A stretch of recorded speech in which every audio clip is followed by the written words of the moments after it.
দা Bengali টিউশনে তোমাদের সকলকে স্বাগত। আমি শুভময়।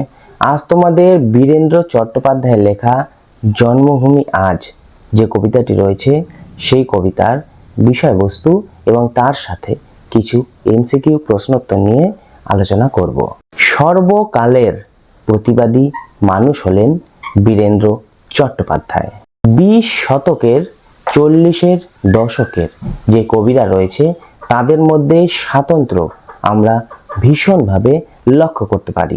আমরা দেখতে পাই আমাদের কবি বীরেন্দ্র চট্টোপাধ্যায়ের রাজনীতি সচেতনতা এবং স্বদেশ প্রাণতা একই সূত্রে গাঁথা রয়েছে। তাই বলা যায় সাম্যবাদে আবদ্ধ হলেও তার কবিমন এবং কবিতা শেষ পর্যন্ত মানবতা বোধেই আবদ্ধ হয়েছে।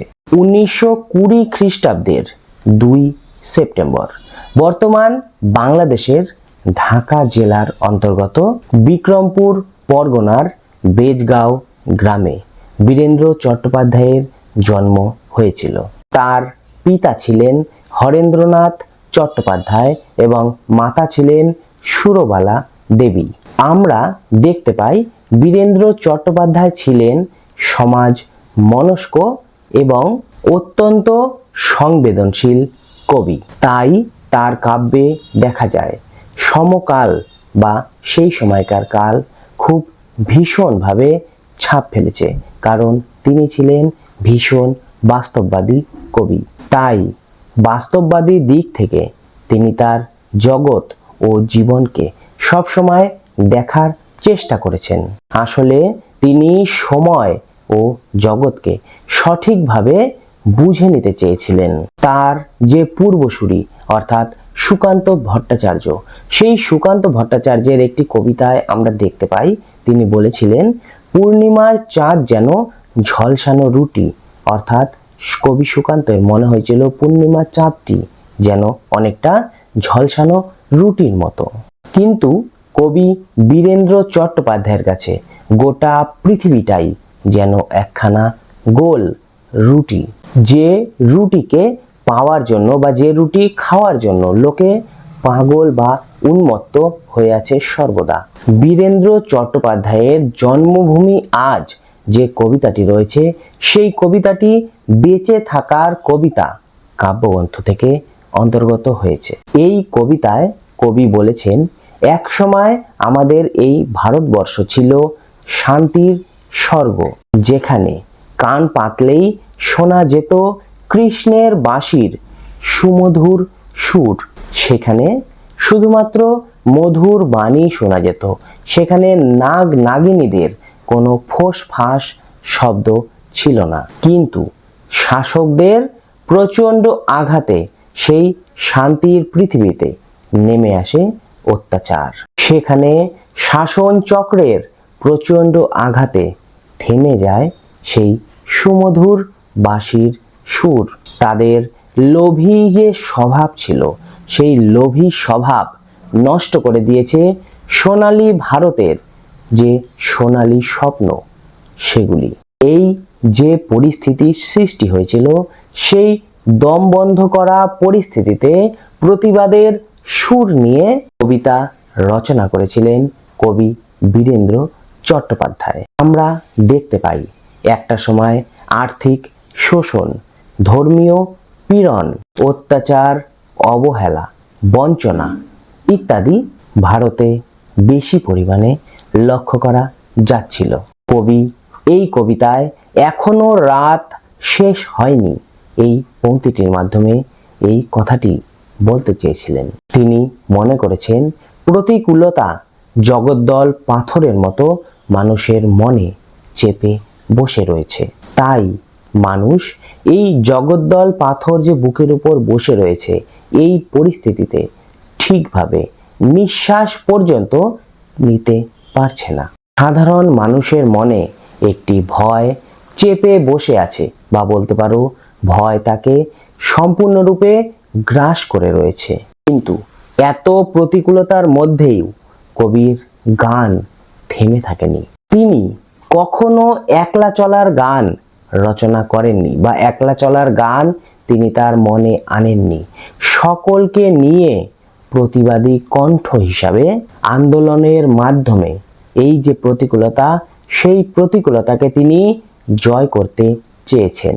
যেহেতু কবি বীরেন্দ্র চট্টোপাধ্যায় ছিলেন সাধারণ মানুষের প্রতি আস্থাশীল, তাই তিনি জানতেন এই মাটিকে যদি কর্ষণ করা না হয় বা মাটি যদি চাষ করা না হয়, তাহলে এই মাটি ধীরে ধীরে বন্ধ্যা ভূমিতে পরিণত হবে। তাকে কর্ষণ করতে না পারলে বা কর্ষণ না করলে সেই বন্ধ্যা ভূমি ধীরে ধীরে আবার মরুভূমিতে পরিণত হয়ে যাবে। কবি বলেছেন, চাষের জন্য যেমন বৃষ্টির প্রয়োজন, তেমনি দেশকে ভালোবেসে পরস্পরের সহযোগিতার মধ্য দিয়েই একটি উৎকর্ষ ভারতবর্ষ গঠন করা সম্ভব হবে। প্রকৃতি যেমন বৃষ্টি পেলে ধন্য হয়, তেমনি মানুষ ভালোবাসা পেলে ধন্য হয়ে ওঠে। তাছাড়াও গান মানবমনের দুঃখ, হাসি, বেদনা ইত্যাদি যে অনুভূতি রয়েছে, তা অন্য মানুষের মনে প্রবেশ করাতে সক্ষম হয়। মানে গানের দ্বারাই একমাত্র তুমি নিজের ভাব অন্যের মধ্যে প্রবেশ করাতে পারবে। আর সে অনুভূতি পেয়ে তখন সে হয়ে ওঠে সহব্যথী বা সহমর্মী।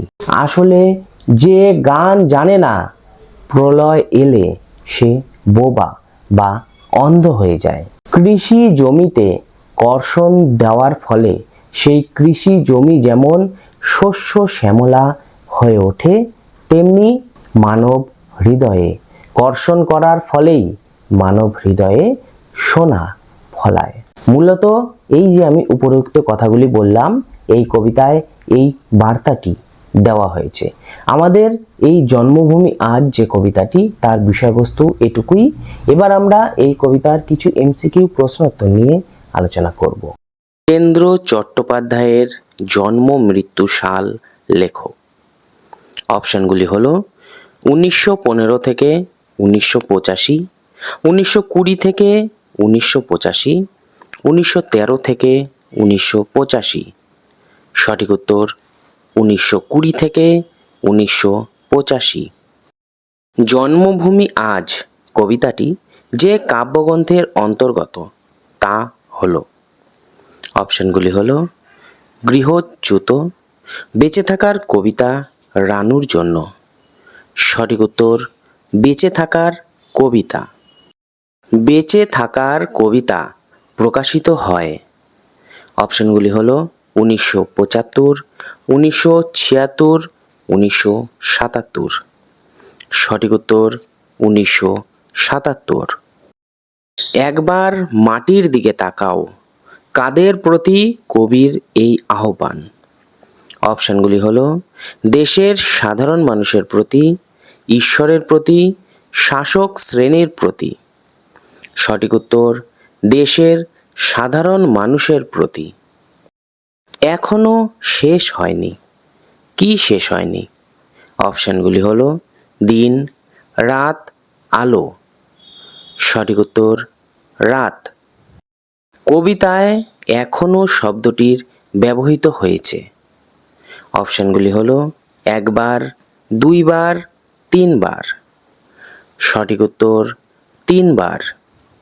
অন্ধকার এখনো তোমার বুকের ওপর রয়েছে।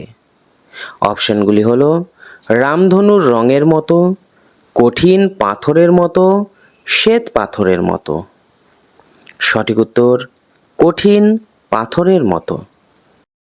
তুমি ভয় পাওনি, তুমি হলো। অপশনগুলি হলো স্বদেশ প্রেমিক নির্ভীক মানুষ, সাধারণ শ্রমজীবী মানুষ, পাঠক। সঠিক উত্তর স্বদেশ প্রেমিক নির্ভীক মানুষ। যখন প্রলয় আসে তখন মানুষ কি হয়? অপশনগুলি হলো বোবা হয়ে যায়, অন্ধ হয়ে যায়, বোবা ও অন্ধ হয়ে যায়। সঠিক উত্তর বোবা ও অন্ধ হয়ে যায়। তুমি মাটির দিকে তাকাও, সে প্রতীক্ষা করছে। এখানে তুমি হলো, অপশনগুলি হলো দেশের সাধারণ মেহনতি মানুষ, স্বদেশ প্রেমিক মানুষ, শাসক শ্রেণী। সঠিক উত্তর দেশের সাধারণ মেহনতি মানুষ। তুমি মাটির দিকে তাকাও, সে প্রতীক্ষা করছে। এখানে সে হলো, অপশনগুলি হলো সাধারণ মানুষ, মাটি, দেশপ্রেমিক। সঠিক উত্তর মাটি। জন্মভূমি আজ কবিতাটির পংক্তি সংখ্যা কয়টি? অপশনগুলি হলো 15টি, 16টি, 18টি। সঠিক উত্তর 18টি। প্রতীক্ষা শব্দটি, অপশনগুলি হলো বিশেষ্য, বিশেষণ, ক্রিয়া। সঠিক উত্তর বিশেষ্য। প্রলয় শব্দটির উৎস, অপশনগুলি হলো তৎসম, অর্ধতৎসম, তদ্ভব। সঠিক উত্তর তৎসম।